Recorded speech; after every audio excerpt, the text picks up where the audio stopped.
What is up, Pokemon fans? Professor Prometheus Pine here, and welcome to another lecture brought to you by the Pokemon Trainer School. In this class, I am going to talk to you about the different types of attacks found in the Pokemon world. This is a low-level course and requires no prerequisites, so let's get on with the lecture. There are three types that an attack used by a Pokemon can be. The first of these types of attacks is known as physical. These attacks deal damage based on the attack stat of a Pokemon using the attack and the defense stat of the Pokemon being damaged. The second type of attack used in Pokemon is called special. Special attacks have changed throughout the history of the game, but have remained constant since the second generation of Pokemon. In Gen 1, Pokemon had one stat labeled Special. This one stat was used for both sides of the damage calc when a Pokemon used a special attack. Once Gen 2 had been released, this stat was broken into two separate stats called Special Attack and Special Defense. These stats would interact similarly to the way attack and defense work with physical attacks. The final type of attack is known as status moves. These moves consist of any attack used by a Pokemon that does not directly deal damage.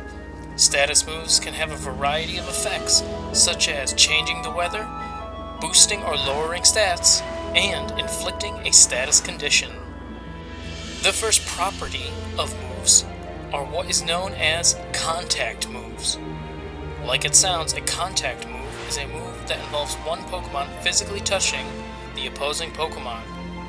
These moves often interact in special ways depending on a Pokemon's item, move, or ability. It should also be known that the majority of contact moves are physical, but it is not always the case, as there are some special moves as well. I am going to discuss the next two properties together. Each move has a power and an accuracy. In both cases, the higher the number in these categories, the more accurate and powerful the move. If there is no number for power, this either means that the move is a status move, or the attack can do a variable amount of damage. Moves like Grass Knot and Magnitude are these such attacks. Moves can also have an accuracy with no number in the box.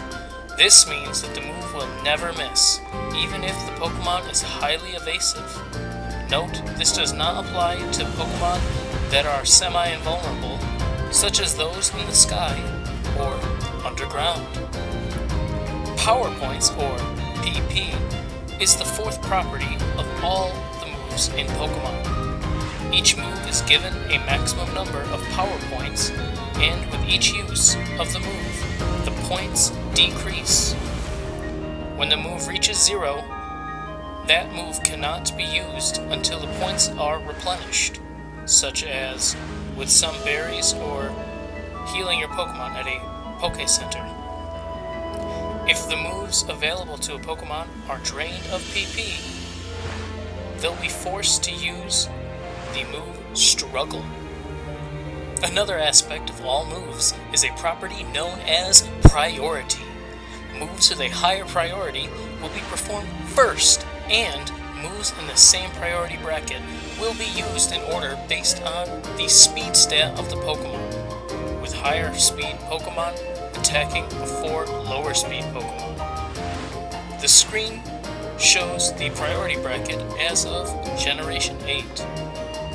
There are some additional properties moves can have concerning Pokemon contests, but we will be discussing those in a future lecture. The final thing I want to discuss with you is the breakdown of physical and special attacks based on the elemental type of move. Nowadays, every type has both physical and special attacks, but this has not always been the case. From generations 1 through 3, A move was either physical or special based on its elemental type. All normal, fighting, flying, poison, ground, rock, bug, ghost, and steel type moves were physical during these generations, and all other types were special. So keep this in mind if you're planning to play one of these older games. Well, trainers, that's all I have for you today. If you liked the video, be sure to click that like button and subscribe so that you can stay up to date on all of my new content. I'll catch you all next class.